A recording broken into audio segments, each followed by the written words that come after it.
क्या साहेब की ईडी अपने पावर्स का गैर कानूनी इस्तेमाल कर रही है और केस बनाने के लिए किसी को भी फंसाने की कोशिश कर रही है? ये सवाल हम इसलिए उठा रहे हैं क्योंकि देश के हाईकोर्ट ने ईडी के एक्शन को गैर कानूनी बता दिया है। साहेब की ईडी, जो कि विपक्ष के नेताओं पर तरह तरह के आरोप लगाकर उन्हें प्रताड़ित करती है, पर इसके खिलाफ वो सबूत कोर्ट में पेश नहीं कर पाती है और ना ही इन आरोपों को कोर्ट में साबित कर पाती है। अब ईडी का एक और केस कोर्ट में धड़ाम हो गया है।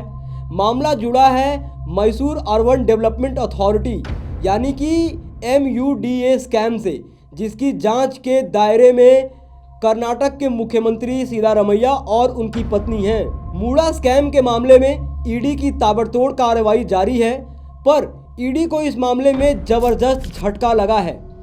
तो क्या है पूरा मामला और ईडी के किस एक्शन को हाईकोर्ट ने गैर कानूनी और शक्तियों का दुरुपयोग बता दिया है और किन अधिकारियों पर एक्शन लेने की बात कर दी है, और हाईकोर्ट ने क्यों ये कह दिया है कि उम्मीद की जाती है कि ईडी अपने कर्तव्यों का निष्पक्षता से निर्वहन करेगा।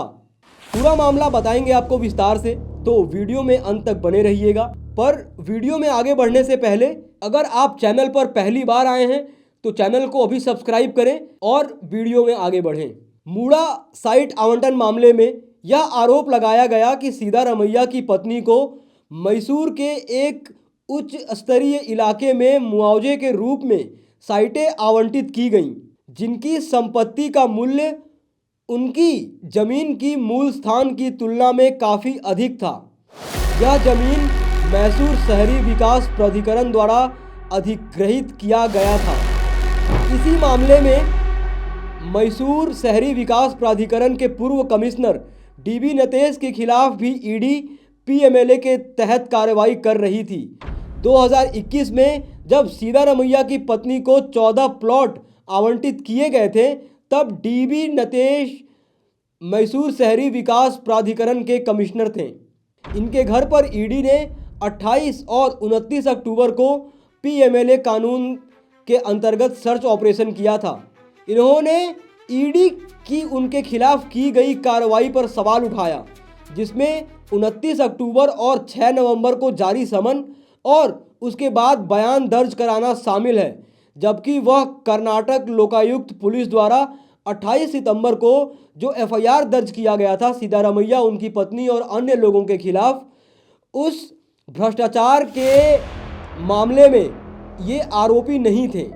कर्नाटक उच्च न्यायालय ने फैसला सुनाया कि नटेश के निवास पर किए गए तलाशी और तलाशी के बाद PMLA कानून की धारा 17(1) के तहत दर्ज किए गए बयान विश्वास करने का कारण के अभाव के आधार पर अमान्य है और इसे अवैध और गैर कानूनी घोषित किया जाता है। यानी कि कर्नाटक हाईकोर्ट ने साफ तौर पर ईडी की कार्रवाई को अवैध और गैर कानूनी घोषित कर दिया है। उच्च न्यायालय ने नतेश को तलाशी में शामिल अधिकारियों के खिलाफ PMLA की धारा 62 के तहत कानूनी कार्रवाई शुरू करने का अधिकार दिया। यानी कि मूड़ा के पूर्व कमिश्नर DB नतेश अब इन अधिकारियों के खिलाफ कानूनी कार्रवाई करने को स्वतंत्र हैं। PMLA की धारा 50 के तहत जारी किए गए 29/10/2024 और 6/11/2024 के आरोपित समन और अधिनियम की धारा 50 के तहत दर्ज किए गए विभिन्न बयानों को यहां रद्द किया जाता है। हाईकोर्ट ने ईडी को फटकार लगाते हुए ये फैसला सुनाया है। उच्च न्यायालय ने कहा, चूंकि मैसूर शहरी विकास प्राधिकरण के पूर्व अधिकारी पर भ्रष्टाचार के प्राथमिक अपराध में आरोप नहीं लगाया गया है, इसलिए उनसे 14 साइटों के कथित अवैध आवंटन के बारे में कोई तथ्य प्रकट करने की उम्मीद नहीं की जा सकती है। इसने यह भी कहा कि ईडी एक प्रमुख जांच एजेंसी के रूप में अपने कर्तव्यों का निष्पक्षता से निर्वहन करने की उम्मीद की जाती है। यानी कोर्ट ईडी से ये उम्मीद करता है कि ईडी अपने कर्तव्यों का पालन कानूनी दायरे में रहकर और पूरी ईमानदारी से करे। हाईकोर्ट ने कहा कि संविधान में जो अधिकार आर्टिकल 21 में दिए गए हैं, राइट टू लाइफ और राइट टू प्राइवेसी का, वो सुनिश्चित करते हैं कि किसी की भी मनमानी तरीके से तलाशी नहीं ली जा सकती है। इसीलिए याचिकाकर्ता के परिसर में जांच के आड़ में जो तलाशी ली गई वो कानूनी प्रक्रिया का दुरुपयोग है। इस प्रकार यह न्यायालय इस मत में है कि याचिकाकर्ता के निवास पर की गई तलाशी और जब्ती अनावश्यक थी और निराधार संदेह पर आधारित थी, इसलिए यह कानूनी प्रक्रिया का दुरुपयोग है।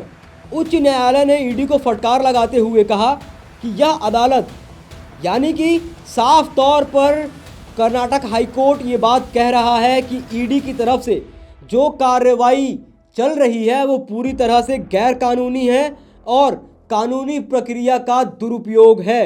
इसी दिन उच्च न्यायालय की एक अलग पीठ ने पार्वती और शहरी विकास मंत्री बीएस सुरेश को ईडी द्वारा जारी समन से रोक दिया, यह कहते हुए कि ईडी के नोटिस मुख्यालय में चल रहे कार्रवाई को विफल कर सकते हैं, जिसमें यह तय किया जा रहा था कि भ्रष्टाचार के मूल अपराध को केंद्रीय जांच ब्यूरो यानी सीबीआई को सौंपा जाए या नहीं। दोस्तों, आप इस मुद्दे को कैसे देखते हैं, जिस प्रकार से कर्नाटक हाईकोर्ट ने ईडी को जो झटका दिया है और ईडी के एक्शन को गैर कानूनी बता दिया है? आप इस मुद्दे पर क्या सोच रखते हैं? अपनी राय, अपनी टीका टिप्पणी कमेंट बॉक्स में ज़रूर लिखें। बाकी ऐसी तमाम खबरों के लिए देखते रहिए देश नीति। धन्यवाद।